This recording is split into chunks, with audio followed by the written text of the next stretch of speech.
પૂજનીય ગુરુ પરમાત્મા સહવર્તી સંતો સેવાભાવી સતી રત્નો અને પ્રવચન કહો તો પ્રવચન અને વાંચણી કહો તો વાંચણી પ્રેમી આત્મીય બંધુઓ અને બહેનો, પુણ્યપાપ બત્રીસી, પુણ્યપાપ બત્રીસી, પુણ્યપાપ બત્રીસી. તો પહેલા નંબરની અંદર પુણ્યનું સર્જન કરે કોણ, કરે કોણ, કરે કોણ? અને પાપનો બંધ કોણ કરી શકે, કોણ કરી શકે, કોણ કરી શકે? આપના અભાવમાં પુણ્ય પણ નથી, આપના અભાવમાં પાપ પણ નથી. તો પુણ્ય અને પાપનું સર્જન કરનાર હોય તો આપ છે, આપ છે, આપ છે. આપ એટલે આત્મા. એક બાજુ પુણ્ય, બીજી બાજુ પાપ, વચ્ચે આપોઆપ, વચ્ચે આપોઆપ, વચ્ચે આપોઆપ. જો આપ છે એટલે કે આત્મા છે તો અજ્ઞાન અવસ્થા છે. જો આત્મા હોત જ નહીં તો અજ્ઞાન અવસ્થા પણ ન હોત. તો આત્મા છે તો અજ્ઞાન અવસ્થા છે. અને જે જીવાત્માને સંતનો સમાગમ મળે છે અને સંતનો સમાગમ ફળે છે, જોજો ભોજન મળે બધાને પરંતુ ફળે કોકને જ, બાકી ફૂટી નીકળે. એવી જ રીતે કે જે જીવાત્માને માનવનો ભાવ મળ્યો છે, માનવનો ભાવ મળ્યા પછી જબરજસ્ત પુણ્યનો ઉદય હોય તો જ એને સાનુભવી સંતનો ભેટો થાય. સ્વભાવના જાણકાર ગોતો જાણકાર અને સ્વભાવને માણનાર ગોતો માણનાર એવા સંતનો એને ભેટો થાય છે. પરંતુ આ સંતો ભગતને મરી ગયા છે, મરી ગયા છે, મરી ગયા છે. મરી ગયા માટે ફરે એમ નહીં. મળવામાં પુણ્યનો ઉદય છે અને ફળવામાં પોતાનો પુરુષાર્થ ભેળવે તો ફરે છે. વ્યક્તિ પોતે પોતાનો પુરુષાર્થ ભેળવવા તૈયાર નથી. અને મળેલા જે ગુરુદેવ છે એ ગુરુદેવને જોજો ભાઈ. પહેલા નંબરની અંદર શિષ્ય એસા ચાહીએ गुरु को सब कुछ दे,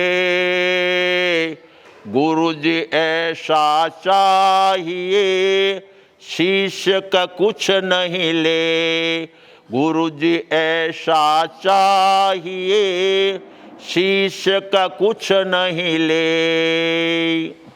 तो સદગુરુ કહેવાય કોને, સદગુરુ કહેવાય કોને, સદગુરુ કહેવાય કોને? તો પહેલા નંબરની અંદર એ તનના જાણકાર છે માટે સદગુરુ છે એમ નથી. મનને જાણે છે, મનને ઓળખે છે માટે સદગુરુનું બિરુદ લઈને ફરે છે એવું નથી. પરંતુ જે જીવાત્મા આત્મ સ્વભાવનો જાણકાર છે કે આત્મ સ્વભાવ શું ચીજ છે, શું ચીજ છે, શું ચીજ છે, જોજો પુણ્યના ઉદયથી પણ સુખ મળે છે અને આત્માના સ્વભાવના માધ્યમે પણ સુખ મળે છે. એ બંને સુખમાં આકાશ પાતાળનું અંતર છે, અંતર છે, અંતર છે. સાવ સહેલી ભાષામાં કેવું હોય તો પુણ્યના ઉદયથી સાધનો મળે, સુખ ન મળે. પુણ્યના ઉદયથી રિદ્ધિ, સિદ્ધિ, સમૃદ્ધિ, સાધનો, સગવડતા આ બધું મળે, બધું મળે, બધું મળે. પરંતુ આત્મિક સુખ ન મળે. અને સુખ શબ્દ વાપરવો હોય તો પરાશ્રિત સુખ મળે, સ્વાશ્રિત ન મળે. હજી આગળ વધીને કહેવું હોય તો બાહ્ય સુખ મળે, આભ્યંતર સુખ ન મળે. તો આગમકારો લખે છે કે ખણમિત સુખા બહુ કાલે દુઃખા. બાહ્ય સુખ છે એક માત્ર ક્ષણ માત્રનું, ક્ષણ માત્રનું, ક્ષણ માત્રનું છે. બહુકાલ દુઃખા. લાંબા સમયનું દુઃખ વેઠવાની તૈયારી રાખવી જરૂરી છે, જરૂરી છે, જરૂરી છે.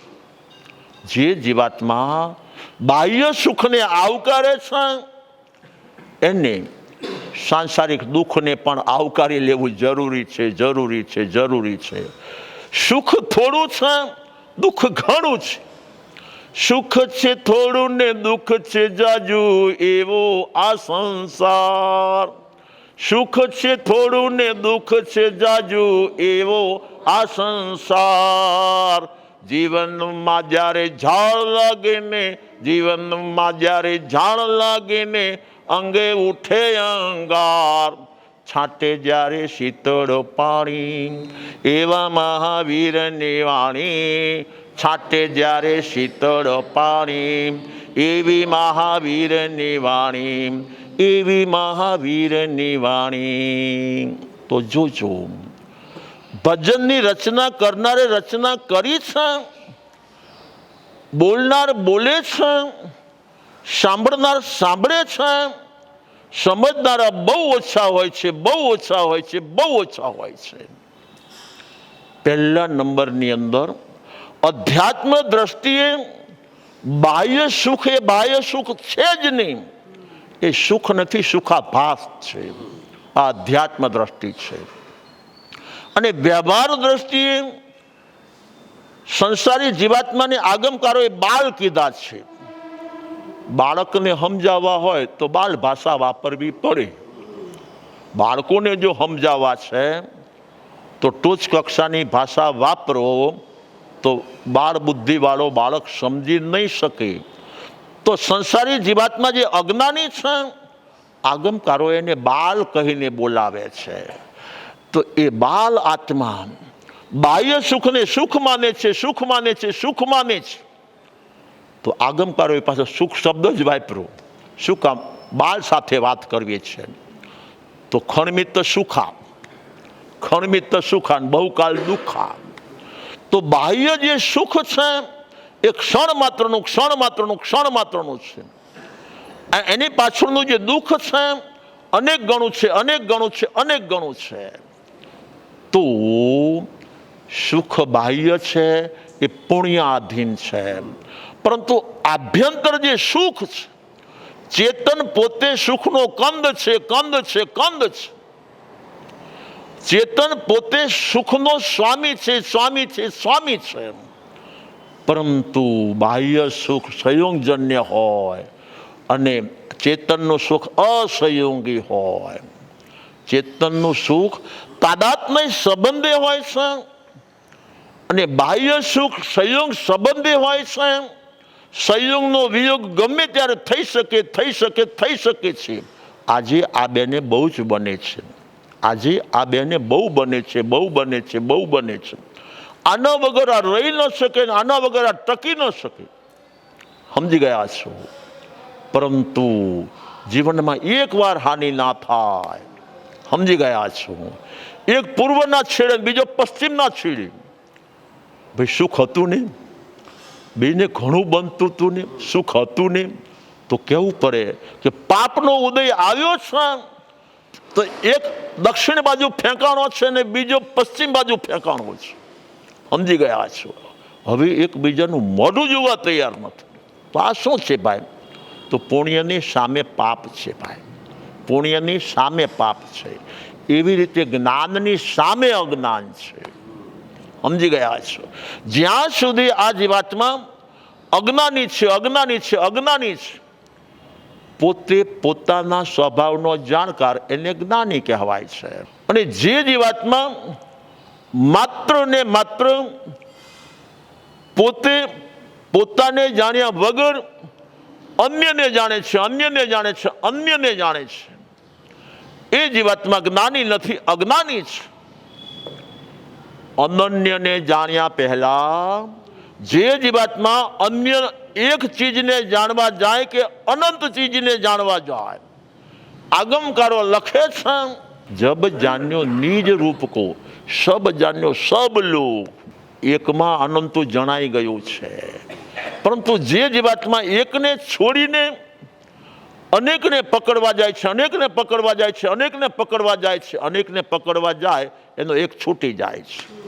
તો અનંતકાળથી આપણે બધા રખડીએ છીએ, એની પાછળનું મૂળ કારણ શું? તો મૂળ કારણ હોય તો 27મી કડીની અંદર અજ્ઞાન અપ્રતીતિ ભવમાં ભમાવી, અજ્ઞાન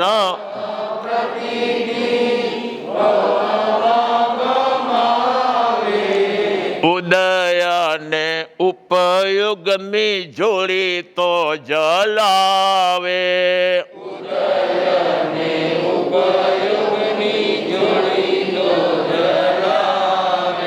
તો જોજો આ જીવાત્મા અનંતકાળથી 4 ગતિમાં રખડે છે, ભટકે છે, આથડે છે.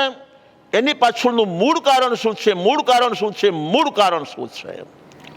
તો જ્યાં સુધી એ ટુ ઝેડ જ્ઞાન ન કરીએ ત્યાં સુધી મૂળિયું હચમચે એવું નથી.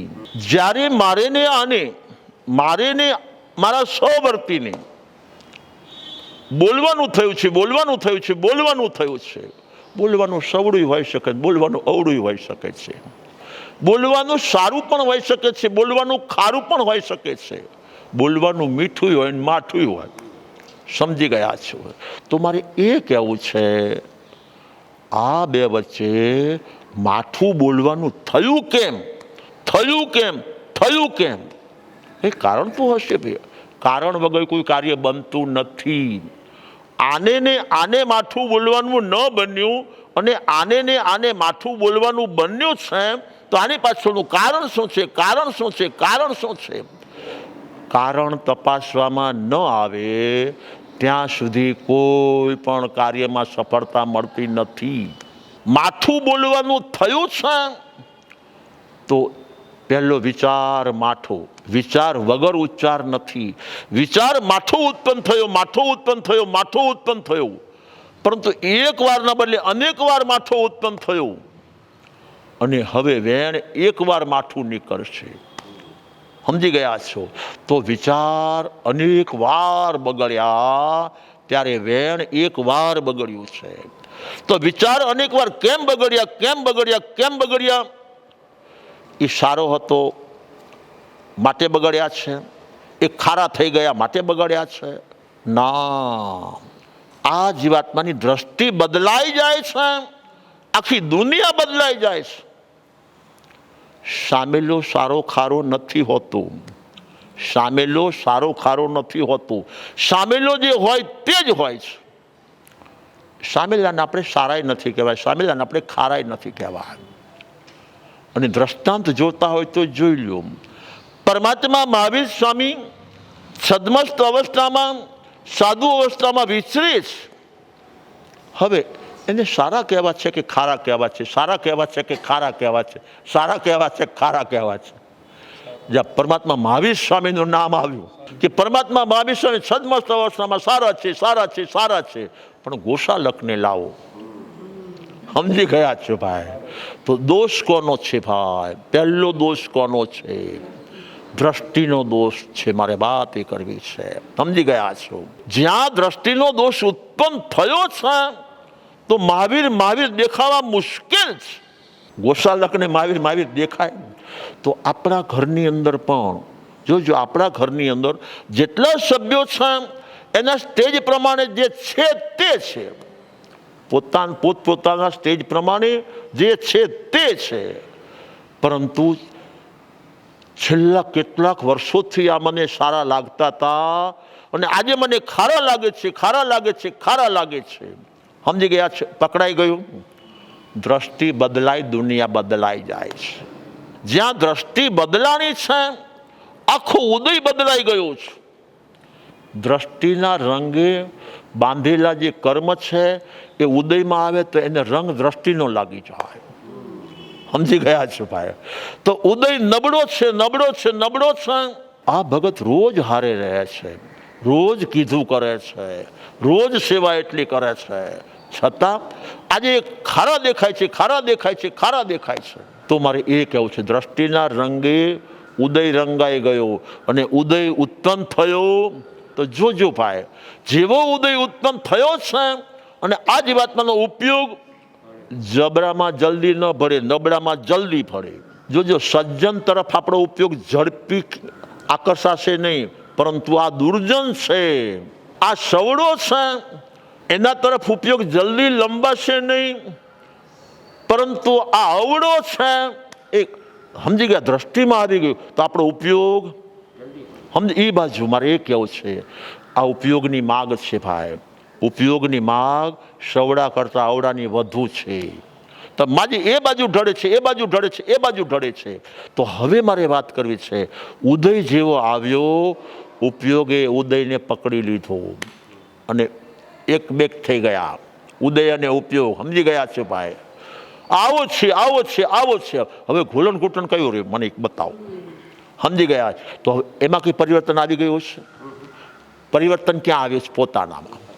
સમજી ગયા. જ્યાં સુધી આ જીવાત્મા અવળો ન પડી ત્યાં સુધી જગતમાંથી કોઈ જીવાત્માને અવળો કરવા તૈયાર નથી.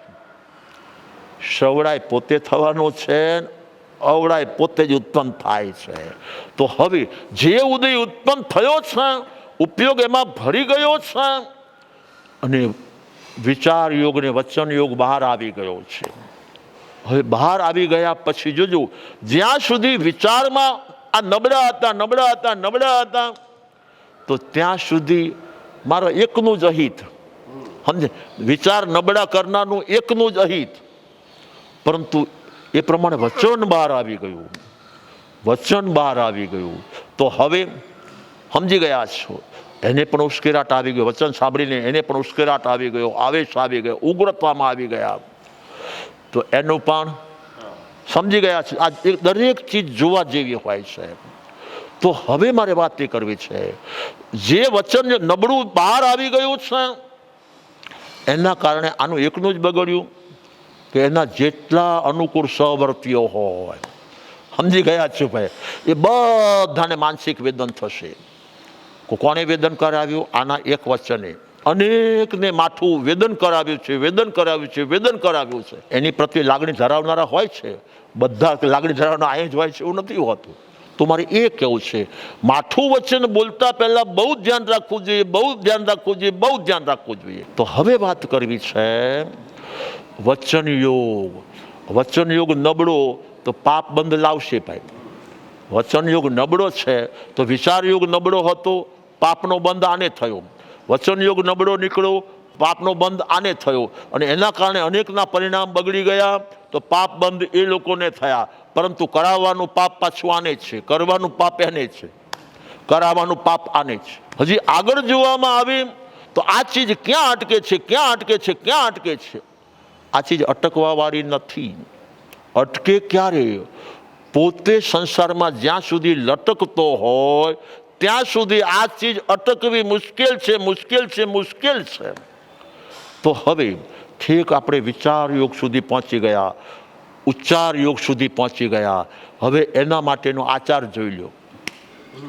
એના માટેનો આચાર સવડો થશે કે અવળો થશે? સમજી ગયું? ક્યાં સુધી પહોંચે છે આચાર્ય? અવળો ને અવળો, અવળો ને અવળો, અવળો ને અવળો. તો આમાં એનો દોષ કાઢવાનો છે ના. હંમેશને માટે કહીએ, કહેવું હોય તો કહી શકાય કે પ્રારંભ કોને કર્યો છે, પ્રારંભ કોને કર્યો છે, પ્રારંભ કોને કર્યો છે? એ પાપી નહીં, મહાપાપી છે. પ્રારંભ કરનાર જીવાત્મા પાપી નહીં, મહાપાપી છે. આટલો બધો અશુભ યોગ, આટલો બધો અશુભ યોગ, આટલો બધો અશુભ યોગ, તો શુભ યોગ હોવા છતાં પ્રગટ થતો નથી, પ્રગટ થતો નથી, પ્રગટ થતો નથી. તો એની પાછળનું કારણ આને કોઈ કહેનારું હતું જ નહીં. મારા સિવાય કે કોણ, મારા સિવાય કે કોણ, મારા સિવાય કે કોણ? સમજી ગયા છે? મેં કીધું છે બરોબર કીધું છે, બરોબર કીધું છે. અશુભનું સર્જન કર્યું અને અશુભ સર્જનનો કરતા હરતા સમાહરતા બન્યું. મારા સિવાય આ ભગતને કહેનારું કોણ છે? એટલે મેં કર્યું છે, બરોબર કર્યું છે, બરોબર કર્યું છે, બરોબર કર્યું. પાપ કર્યું અને પાપને સારું માનવાનું. સમજી ગયા છે? ક્યાં જઈને અટક્યા? છેક મિથ્યાત્વ સુધી. આ મિથ્યાત્વ સુધી કેમ પહોંચી ગયા, કેમ પહોંચી ગયા, કેમ પહોંચી ગયા? બીજું કોઈ કારણ નથી. ચેતન તત્વનો જ્ઞાનનો અભાવ. આ જ કારણ છે. ચેતન તત્વના જ્ઞાનનો સદભાવ હોય છે તો જ્ઞાનની જે લાઇટ છે, જ્ઞાનનો જે દીપ છે એ અંધકારનો નાશ કરે, અંધકારનો નાશ કરે, અંધકારનો નાશ કરે. જ્ઞાનનો દીપ હોય ને તો સાવ સહેલી ભાષામાં કહું છું, સંસારી બંધુઓ અને બહેનો સમયે સમયે ફ્રૂટ બજારમાંથી લાવે છે અને વાપરનારા ફ્રૂટ વાપરે છે. જો જ્ઞાનનો દીપ શું ચીજ છે, જ્ઞાનનો દીપ જેના જીવનમાં પ્રગટેલો હોય એ સદા માટે અંદરનું પકડે, અંદરનું પકડે, અંદરનું પકડે. અને જ્ઞાનના દીપનો અભાવ હોય એ જીવાતમાં ક્યારે બહારનું છોડે જ નહીં, બહારનું છોડે જ નહીં, બહારનું છોડે જ નહીં. દ્રષ્ટાંત ફ્રૂટનું લઈ લ્યો. સંસારી જીવાતમાં ફ્રૂટ રોજે રોજ લાવે છે. તો હવે આ ભગત ઘરે પોપૈયો લઈને આવ્યા છે. આવડો મોટો પોપૈયો છે. બોલનાર બોલે છે, જોનાર જોવે છે. પરંતુ હવે જો એ પોપૈયાને વાપરવાનો છે તો ઉપલું પકડશો કે અંદરનું પકડશો? ઉપલી છાલ કાઢી નાખવામાં આવે છે, કાઢી નાખવામાં આવે છે, કાઢી નાખવામાં આવે છે. તરબૂચ લઈ લ્યો. તરબૂચ ખાનારા ખાય છે, વાપરનારા વાપરે છે. ભાઈ તું મારે એ કહેવું છે, ઉપરનું પકડી રાખશો? ઉપરનું કોઈ ફ્રૂટમાં પ્રાય કરીને ફ્રૂટની અંદર કોઈ ઉપરનું પકડે છે? હજી અનાનસ લઈ લ્યો. તો મારે એ કહેવું છે, ફ્રૂટ આપણને જીવન જીવતા શીખવે છે. આનું વર્તન બરોબર નથી, એના જીવનની ઉપલી છાલ છે. આની વાણી બરોબર નથી, એના જીવનની ઉપલી છાલ છે. આનો વિચાર બરોબર નથી તો છાલ તો કડવી હોય. એમાં શું થઈ ગયું? ચંડકોશી નાગની છાલ કેવી હતી? ઝેરીલી હતી, ઝેરીલી હતી, ઝેરીલી હતી. છતાં આ મહાવીરનો શાસનની અંદર મહાવીર પોતે બોલે છે, અંદરનું પકડે એને જ્ઞાની કહેવાય છે, ઉપરનું પકડે એને અજ્ઞાની કહેવાય છે. આપણા ઘરને જો આપણે સુવાસિત બનાવવું છે તો ઘરના દરેક સભ્યનું અંદરનું પકડો, અંદરનું પકડો, અંદરનું પકડો. તો અંદર તો ચેતન સિવાય કાંઈ ખરું? ફ્રૂટમાં તો વિવિધ પ્રકારનું ફ્રૂટ હોય ભાઈ. પપૈયાનો ગર્ભ હોય ને તરબૂચનો ગર્ભ હોય, ચીકુનો ગર્ભ હોય કે ન હોય, પરંતુ અહીંયા તો ચેતન સબ સમાન. મારે એ કહેવું છે, વિચાર વાણીને વર્તન છે એ તો માત્ર ઉપલી છાલ છે, ઉપલી છાલ છે, ઉપલી છાલ છે. મારે સંસાર અવસ્થામાં બનેલું છે. બાલ્ય અવસ્થામાં હશું, ઘરમાં આવડું મોટું તરબૂચ આવ્યું હશે, બધા છોકરાના ભાગ પડાતા હશે અને પાડનાર પાડતા હશે અને એક ચીજ દરેક બાળકોને આપતા હતા. આ જીવાત્માને પણ આવડી મોટી લાંબી લચ ચીર મળી છે, તરબૂચની, તરબૂચની, તરબૂચની. હવે બચ્ચાને આ સચેત ને અચેતનું કંઈ હોય? બાળક એ તો બાળક છે, સબ ભૂમિ ગોપાલ કી છે. પ્રેમ સબર આ જીવાતમાં તરબૂચ આરોગે છે. માત્ર હું જ આરોગું છું? મારા સહવર્તીઓ બધા પ્રેમ સબર તરબૂચ આરોગે છે, આરોગે છે, આરોગે છે. અને જ્યાં તરબૂચની ચીર પૂરી થઈને અને સામે પશુઓ હતા, આમ કરી આમ ઘા કર્યો છે. સમજી ગયા છે? સીધો ઘા જ કર્યો છે. બાલ્ય અવસ્થા છે. તો હવે પકડી લે, ઉપલી છાલ પકડે ને પશુ કહેવાય છે. જે જીવાતમાં ઘરની અંદર આ બંધુ છે, આ બેન છે, આ નાના છે, આ મોટા છે, આ ભણેલા છે, આ અભણ છે, સૌના જે વર્તન છે એ માત્ર ઉપલી છાલ છે, ઉપલી છાલ છે, ઉપલી છાલ છે. ઉપલી છાલને પકડીને જે જીવાતમાં એને વાગોડ્યા કરે છે, વાગોડ્યા કરે છે, વાગોડ્યા કરે છે, તો માનવના ભવમાં એ પશુની ક્રિયા કરી છે. ત્યારે જોજો માનવ કહેવાય કોને? ગમે તે ફ્રૂટ લાવો, અંદર અંદરનો ગર્ભ જેટલો હોય ગર્ભ બધો લઈ લે, બધો લઈ લે, બધો લઈ લે અને છાલ હોય છોડી દે. સમજી ગયા છો? તો આના વિચારની ભૂલ આ જીવાતમાં પકડે તો અજ્ઞાની છે. આના ઉચ્ચારની ભૂલ આ જીવાતમાં પકડે તો અજ્ઞાની છે. આના આચારની ભૂલ આ જીવાતમાં જો પકડી રાખે છે અને વાગોડા કરે છે તો માનવના ભવમાં જીવતું પશુ છે. પરંતુ અંદર જોઈ લ્યો, અંદર જોઈ લ્યો, અંદર જોઈ લ્યો, જે જીવાત્માએ શુભ અને અશુભથી પર થવું છે, શુભ અને અશુભથી રહિત બનવું છે, એને શુદ્ધ તરફ દ્રષ્ટિ દેવી જરૂરી છે, જરૂરી છે, જરૂરી છે. તો જીવનનો સાચો અર્ક હોય ને તો આપણો પોતાનો ચેતન જ છે. સમજી ગયા છે. અંદરનો જે અર્ક છે એ બધાનો સમાન છે, બધાનો સમાન છે, બધાનો સમાન છે. ખુદ પરમાત્મા મહાવીર સ્વામી ચંડકોશી નાગના વર્તનને ગૌણ કરીને, એના ફૂફાડાને ગૌણ કરીને, એની અવળી દ્રષ્ટિને ગૌણ કરીને આમ સામે આવે છે, સામે આવ્યા છે, સામે પધાર્યા છે. ક્યારે પધારી શકાય, કયા બળ ઉપર? તો હું એમ કહું, આ બાળક છે હજી 10, 12, 15 વર્ષનો માંડ થયો છે, છતાં અનાનસની લારી સામે દોડીને જાય છે. અનાનસની લારી સામે દોડીને જાય છે, દોડીને જાય છે, દોડીને જાય છે. મેં કીધું મહાવીરનો અવતાર છે ભઈલા, મહાવીરનો અવતાર ઝેરીલા સર્પની સામે પ્રેમ સબર જતા, પ્રેમ સબર જતા, પ્રેમ સબર જતા. આજના બાળકો અનાનસની લારી સામે દોડતા જાય છે. એટલે ભાઈ જો હાથમાં છે પકડીશ તો કાંટા વાગી જશે, પરંતુ ના ગુરુદેવ, અંદરનું મીઠું ને મધુરું છે. સમજી ગયા છો? તો ચંડકોશી નાગનું ઉપલું જે છે એ ઝેરીલું, અંદરનો એનો આત્મા છે કે મારા તુલ્ય છે, મારા તુલ્ય છે, મારા તુલ્ય છે. તો પહેલા નંબરની અંદર જે જીવાત્માએ ઊંડાણ સુધી પહોંચવું છે, પોતાના જીવનનું અવલોકન પોતે જ કરવું જોઈએ.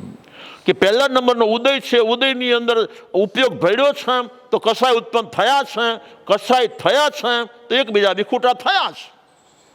તો માત્ર ઉદય ઉદય ઉદય નહીં, માત્ર ઉપયોગ ઉપયોગ ઉપયોગ નહીં, પરંતુ હજી આ ઉપયોગનો આધાર શું છે? ઉપયોગનો આધાર શું છે? ઉપયોગનો આધાર શું છે? તો ઉપયોગનો આધાર હોય તો આત્મા છે, અને ઉદયનો આધાર હોય તો કારમણ કોથળો છે. સમજી ગયા છો? કારમણ કોથળો 24 સ્પર્શી છે, અને ચેતન જે છે અવર્ણે, અગંધે, અરસે, અફાસે છે. બેયમાં ક્વોલિટીમાં તફાવત છે. તો આ રીતે ઊંડાઈ સુધી પહોંચીને જે જીવાત્મા આત્મિક જ્ઞાન અનુભવના માધ્યમે કરશે, સાહિત્ય સહકાર આપી શકે છે, શાસ્ત્ર માઇલસ્ટોન બની શકે છે, પરંતુ દ્રષ્ટિનું ઊંડાણ તો પોતે જ પ્રાપ્ત કરવું પડે છે. તો જે જીવાત્મા ઊંડી દ્રષ્ટિ પ્રાપ્ત કરીને ચેતન દ્રષ્ટિ મેળવશે, આત્મા આ ભવ અને પરભવ, ભવો ભવ સુખી.